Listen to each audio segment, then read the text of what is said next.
Pardon me, sorry. No, you're good. I'll try not to knock it over today. You're fine. It's pretty easy to notice when it happens. It's pretty easy to notice. All right. So, today is Monday, October 18th, and next week is going to be our first test. And I'll be probably reminding you until we're done with it. As further reminder, we will be taking the test during lab period so that you don't have to rush in and figure out how to take a 1-hour test in 50 minutes and then rush back out to whatever your next class is. So report next week, report to lab as normal. You will take the test at your own pace in the lab room, and then once you're done, you can leave. To facilitate studying for said test, if you go to the class Brightspace page, there is now a test tab. If you click on the tab itself, there is a full list of all the miscellaneous concepts that will be represented on this first test. I know that the list itself might look long, but all of these things are interconnected and interrelated, and this doesn't mean there's going to be 20 questions on the test. It means that there's going to be probably about 8 to 10 questions that each use a little bit of each of the concepts. Those concepts are unit conversions, vectors, displacement, velocity, and acceleration, which are the things involved in the Fantastic Four formulas. One-dimensional and two-dimensional motion, which again just refers back to the above two items. Projectile motion, vector addition, using the acceleration of gravity and differentiating that from the force of gravity. There will be at least one question where you are asked, what is weight? And the correct answer is Fg equals m times g. The correct answer is not g or 9.8. So weight, the force of gravity, is m times g. G is the acceleration of gravity. Forces, Newton's laws of motion. The way that I ask about Newton's laws of motion on tests is I list 5 statements, 3 of which are laws of motion and 2 of which aren't. And it'll be your job to number the 3 that are laws of motion and leave blank the 2 that are not. So do be familiar with them, but you don't have to have them memorized. You don't need to be able to write them down completely from memory, because I don't even like doing that. Newton's laws of motion involve force, so be familiar with net force and free body diagrams. Free body diagrams is just the concept of drawing a box and putting arrows on it to represent all of the forces acting on one object in a question. You do that pretty much every time you set up a force question. Sometimes pictures will be given to you, so be able to interpret the pictures. Tension is a specific force, so is normal force. Remember how to calculate friction, both static and kinetic. We've been doing problems with work recently. Main thing to know about non-conserved work is that it tends to simply be the result of friction and that it takes energy away from objects and systems. We've also been talking about energy. We've already covered KE and GPE. Today we're going to add EPE to that list. And the last 2 topics are things that we will be talking about during the rest of this week that will make up like a small portion of maybe the last 2 questions. Like one part will be calculate power using formula on formula sheet, calculate momentum using formula on formula sheet. So we'll reference them briefly in lecture this week. Now, to practice all of these things, I have some practice problems that you can do. These are very similar to test questions because I've written all of them. They're designed to use similar principles in similar ways. So if you want new problems to look over, these are questions that you can do. And I will this week be creating and uploading an answer key to WebAssign so you can check your work. It is not there yet because I made this at home and I didn't have a printer with a scanner. There's, I think, 9 word problem questions and then some short answer concept questions. I tend to try to make my practice guides combination of harder and longer than the test itself, kind of to narrow down what things that you guys are comfortable with and to give you more practice than you actually end up needing. So if this is tricky, that's okay. Please let me know what's tricky about it. And that will help me to make sure that the test is a smooth experience. More data for me is better for you. And additionally, because I make the practice questions harder, the Newton's laws question here is to list them. On the test itself, though, you will just have to pick them out of a list. So, worth keeping in mind.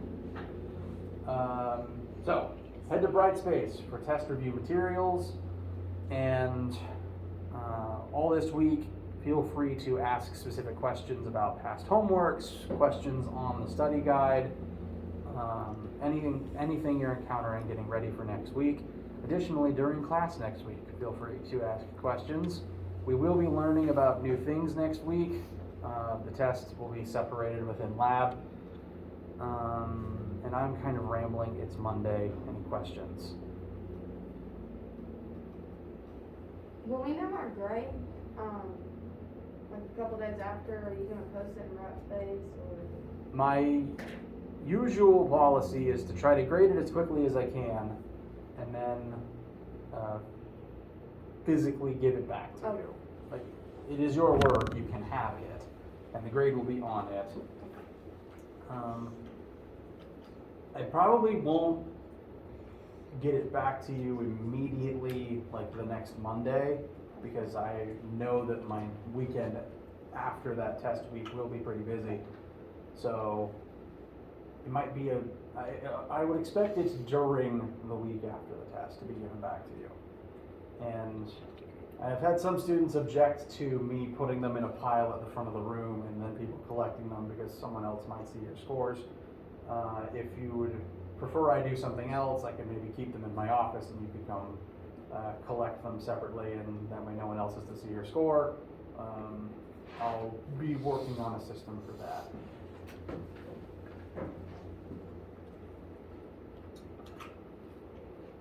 Any other questions? Okay. Do be working on those on your test preparation over the week. We can look at specifics from practice questions or specific issues you're having at any time. Additionally, I don't think I'm signed into WebAssign anymore. The Chapter 5 homework and quiz are due. Where's my cursor? Seriously. Friday the 22nd. So the stuff that the Chapter 5 work, power, and energy concepts that we are finishing up this week, that homework will be due on Friday. I am planning on giving an additional, very tiny homework assignment, like maybe 2 questions, probably titled Chapter 5.5, because I want to begin talking about momentum, but momentum is not officially in the Chapter 5 homework, so I am planning on creating and uploading a very short, maybe 2 question homework 5.5 that will be due Monday. So you'll have a few more days after the Chapter 5 homework is due. It'll just be 2 quick questions about momentum, and momentum is not a complicated formula. To go ahead and spoil that for you. And we will be working with this during lab this week. So you will have plenty of time to be taught the concepts and to work on those 2 small extra practice questions. Any questions, issues, comments, concerns at all about upcoming assignments, calendar stuff, tests, etc.?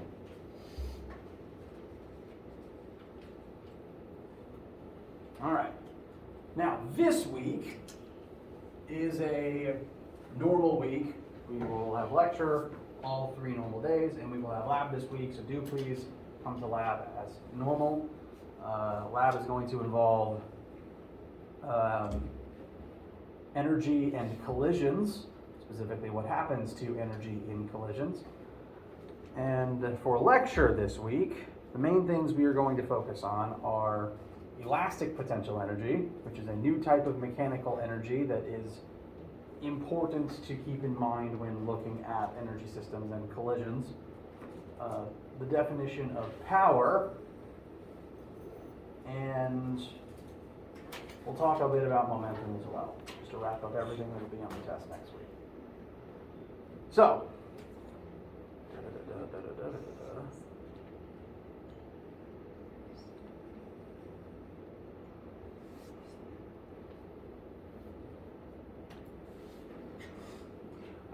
there's 2 main forms of energy that two forms of mechanical energy that we have examined closely and done math for so far. Those are kinetic and gravitational potential.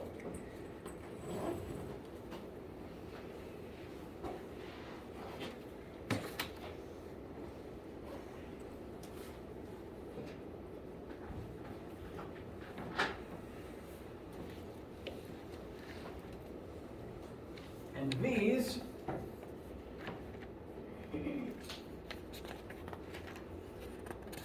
all fall in the category of types of mechanical energy. Mechanical energy is any type of energy that has something to do with the motion or potential motion of an object with mass.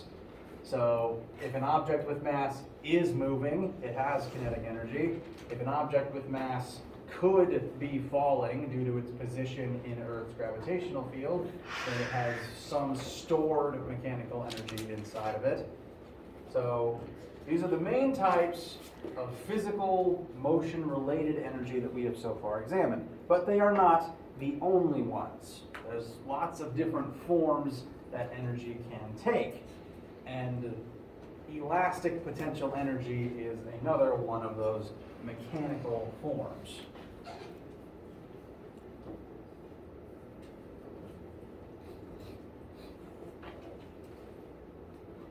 Now, even before I officially define elastic potential energy verbally to you guys, just looking at the name, what's at least one thing you can tell about elastic potential energy?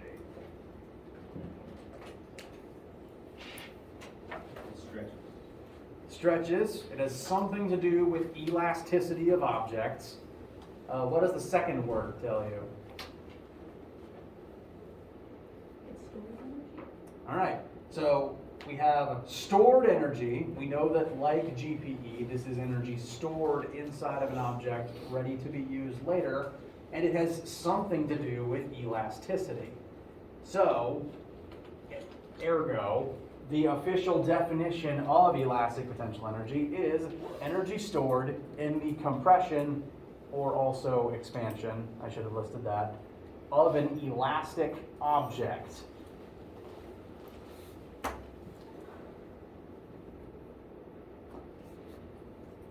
As an example, let's hypothetically examine the energy of a bungee jumper. I'm going to come over here to draw a very core drawing real quick. When one bungee jumps, you usually have a very strong elastic cord attached to your legs. You then proceed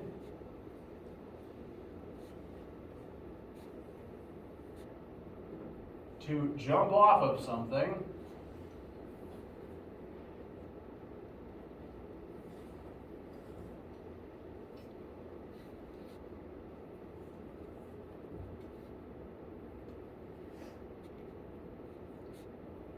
And hang for a moment or two as the cord stretches, and then you'll spring right back up. Usually not all the way back up to the top. You'll spring up and down a few times, and then you'll get towed upwards slowly. Is anyone unfamiliar with this hobby? Okay, so before this particular individual jumps off of this perfectly good cliff, what type of energy do they have?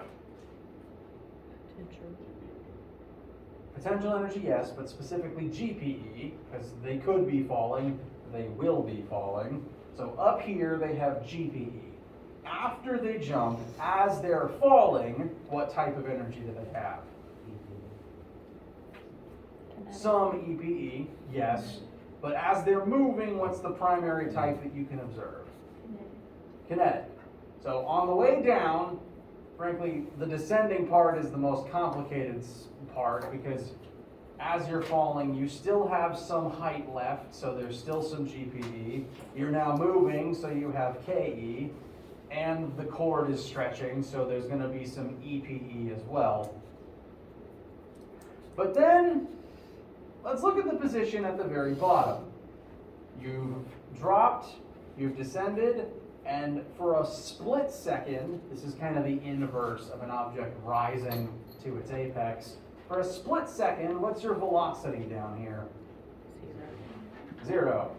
And you're at your lowest point, so your GPE has kind of bottomed out as well. All the energy that you had before still exists. So all the GPE you had up here, some of it became KE down here. That energy still exists.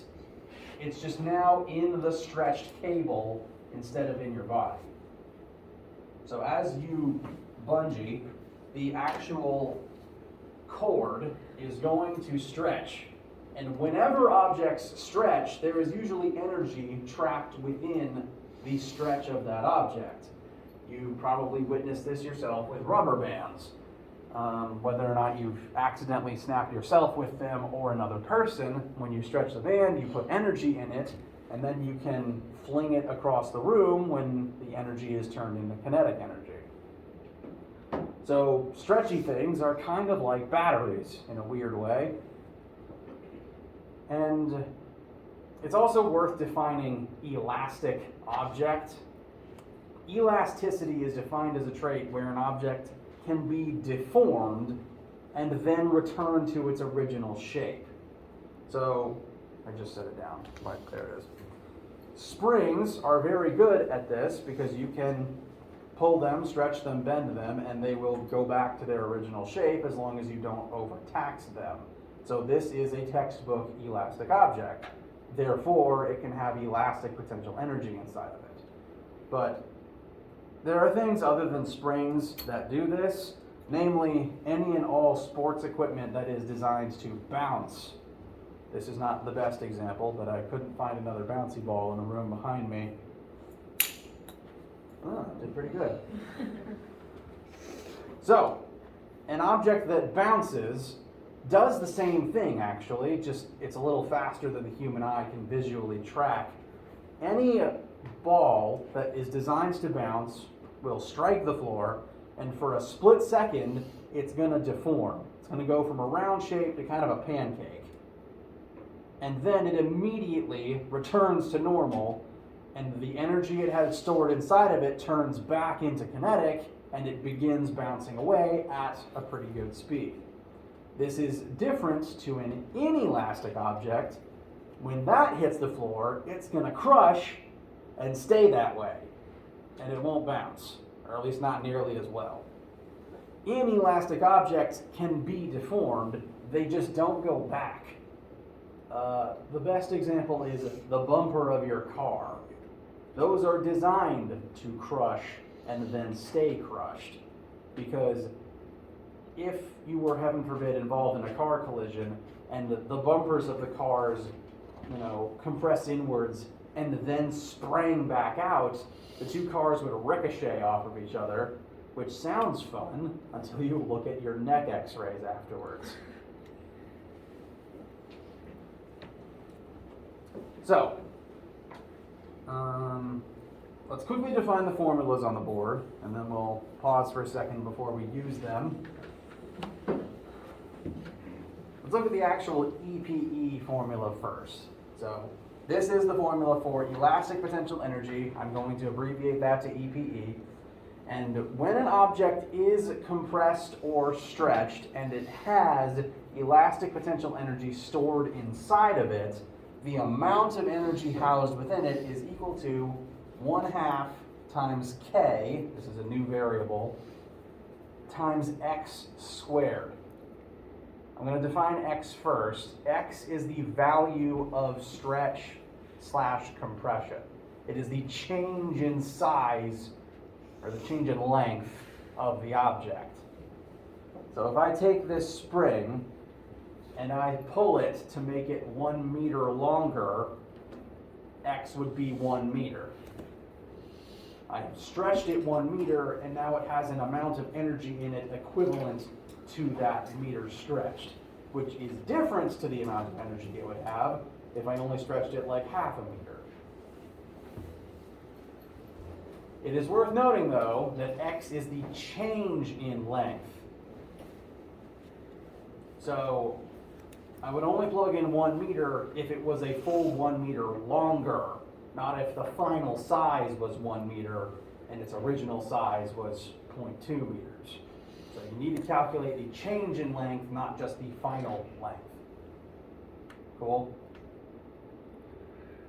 So x is the change in length. K is a brand new variable called the spring constant. This is a new constant that refers to the elasticity of a specific object, which is why you will never have to memorize a table of K's because there's infinitely many of them.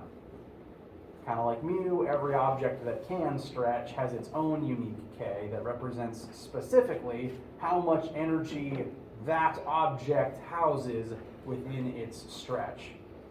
It's also better defined as a measure of how much force it takes to stretch a particular object a specific distance, because this formula here is the formula we use to calculate K.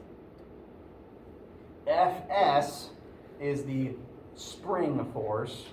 Granted, other objects besides springs can stretch and therefore exert spring force, but most people call it spring force regardless. Spring force is the force that an elastic object exerts in an attempt to return to normal. So if I exert 10 newtons of force on this spring to stretch it, it's going to exert 10 newtons back on me, pulling inward on my hands as it tries to return to normal.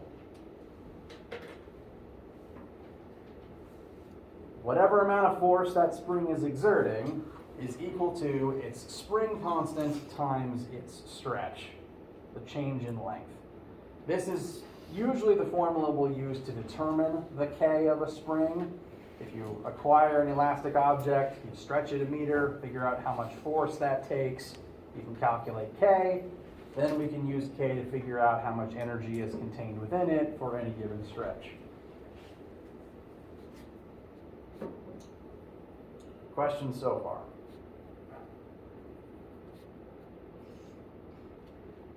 Okay. I've been talking for a little while now, and I can already feel my vocal cords. So, we'll pause for a second. I'm going to have some water. You guys should as well, or the bathroom, whatever you need. And then we will utilize these formulas once or twice before we break. Excuse me.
so funny. She's so crazy. I love her. Yeah. I saw her playing with sticks. Oh yeah, I guess she was out there. She was minding her own business. She had a big ass stick. That's so cool. You're right. That's the, I'm like, that's definitely not a dog. Yeah, makes sense. Yep. If I was a dog, it'd probably be her. But she is, like, she's really smart Yeah. most of the time. Unless she's choosing not to listen. All right. Any questions, needs, concerns, etc.? Okay.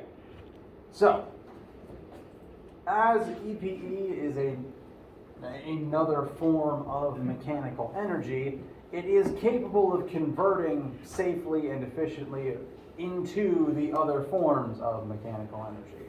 A good example of this is actually a slingshot. Whenever you pull back on the rubber band of a slingshot, you are storing elastic potential energy in the rubber band, but once you let go, that EPE is going to transition into becoming KE inside of whatever projectile you had loaded into the slingshot. So slingshots, spring-loaded cannons are just designed to turn EPE into KE and to give that KE to whatever you're shooting out of them. And other examples exist as well, like the bungee jumper, or as you'll see in a second, this particular case, which I have tried to go ahead and visualize on the board to your left. Bless you. Let us examine a hypothetical case where we are sliding a 1.56 kilogram block horizontally across a surface. Fill in that mass.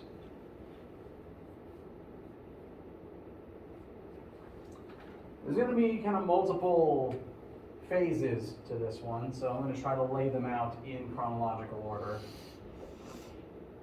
Why do I keep closing the marker when I just needed this second layer?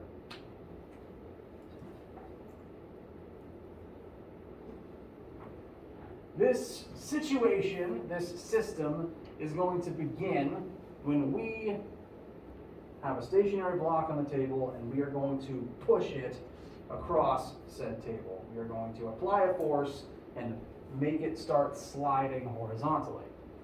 We know the mass of this block, and we know how long, or rather, the distance we are going to push it. So this won't exactly be to scale, but we are told that we are going to apply a 10 Newton force to this object as it slides forward 2 meters. Our hand is going to be in contact with it for 2 meters worth of slide before we let go. After we let go, the block is going to slide on its own at some currently unknown velocity. And it's eventually going to run into a spring, which I'm going to draw represented as attached to a wall like this so that it doesn't move when we collide with it. The block is going to approach this spring, and when it collides with the spring, it's going to exert a force on the spring, and the spring is going to compress as the block slows down into it. This is kind of the reverse of what happens in a spring-loaded cannon. Most spring-loaded cannons start like this, then they're released, and they push the block away. This is, again, the inverse. The object is coming in, and the spring is going to compress to kind of catch this mass. And this is the point where we're just going to freeze time and say that this is our end point. The moment where the block is stationary and the spring is compressed.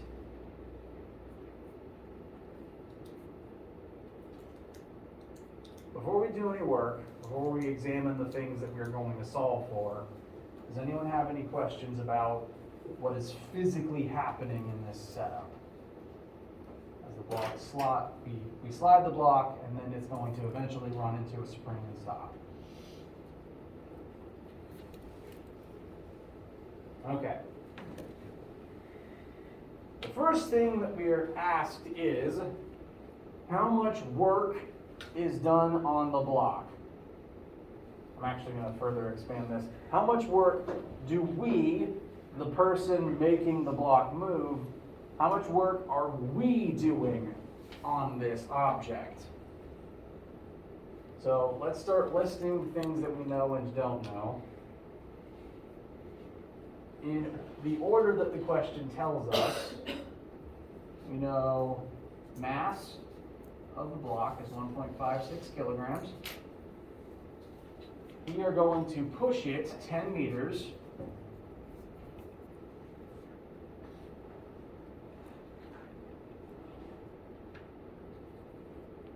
While applying 2 meters, while applying a 10 Newton force. We're also told eventually, I'm going to label this compression as delta X spring to try to avoid confusion.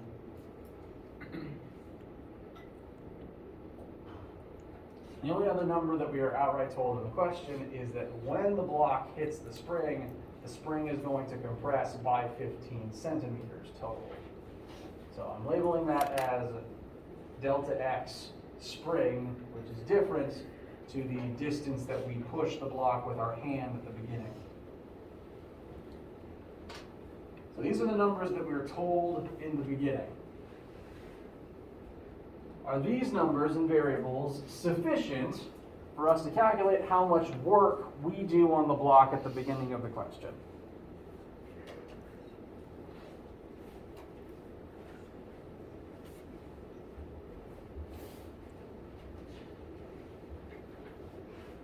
As you're copying, as you're thinking, what is the formula for work?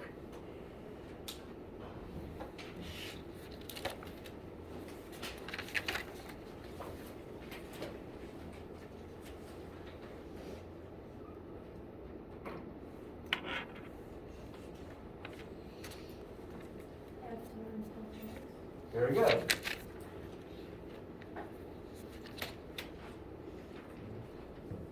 So in order to do work on something, you need to exert a force on it, and it needs to move some distance. Does this describe what we, the human in this situation, does at the beginning of the question? Yes, we're exerting a force, and the block is sliding forward as a result. So we do have everything we need to figure out how much work we do on the block.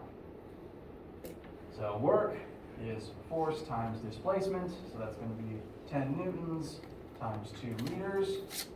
We're going to do 20 units of work on this block. What are the units of work? Joules. Joules, very good, because work is the energy that we used to accomplish the task. That is the work we did on this block as we were the ones accelerating it and getting it up to its final speed. Questions so far? All right. Subsequent question. If we did this much work on the object with the goal being to make it move, and this situation has no friction in it, which we're told it doesn't, how much kinetic energy does the block gain as a result of what we did?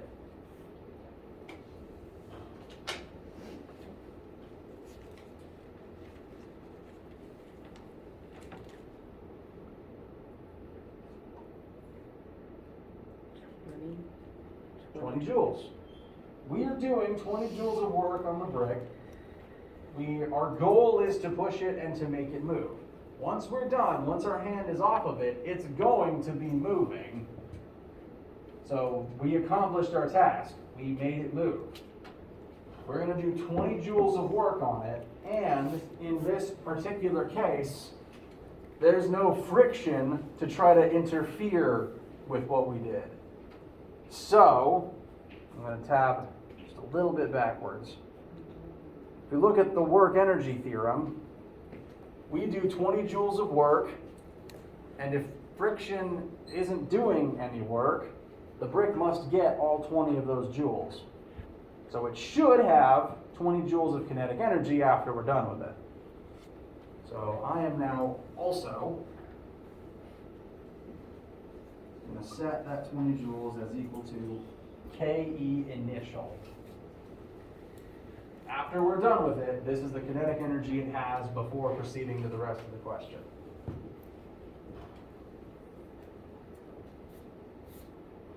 Questions, issues, concerns? Okay. So looking at the rest of the question. Nope, that's not the right one. There it is.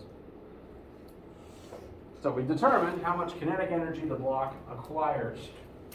The next thing we're asked, what is the spring constant of the spring? Which might seem like a little bit of a leap, but I'm going to show you the setup that I would recommend for it.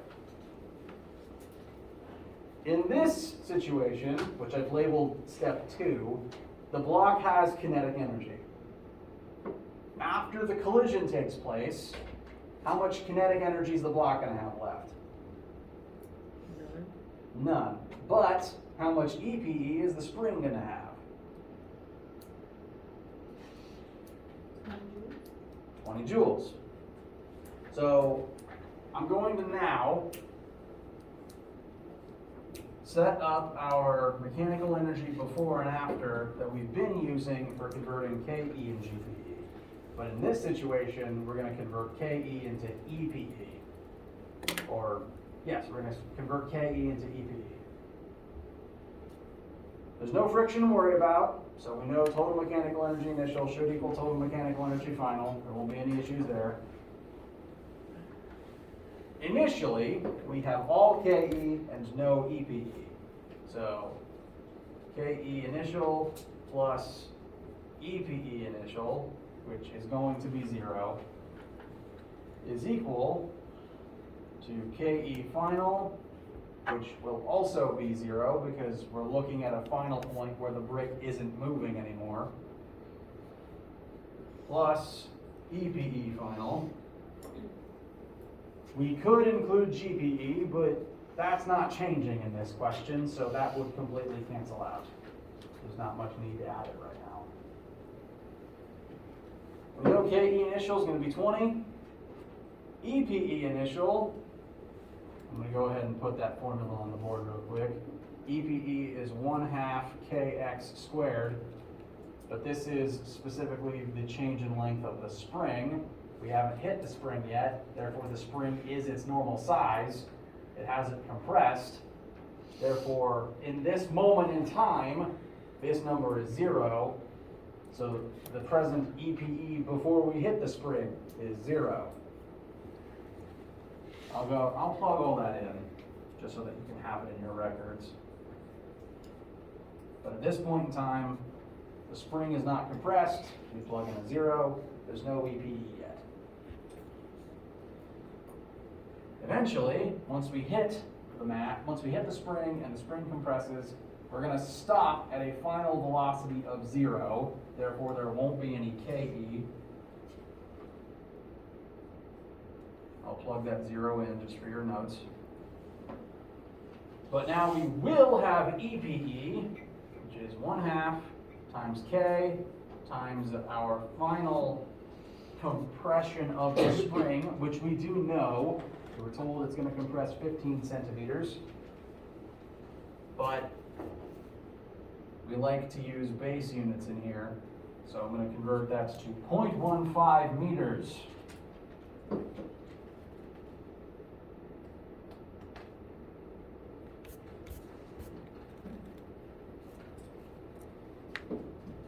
Now I plugged in a lot of things for completeness that are just going to factor away to 0, so I'm going to simplify us one more line.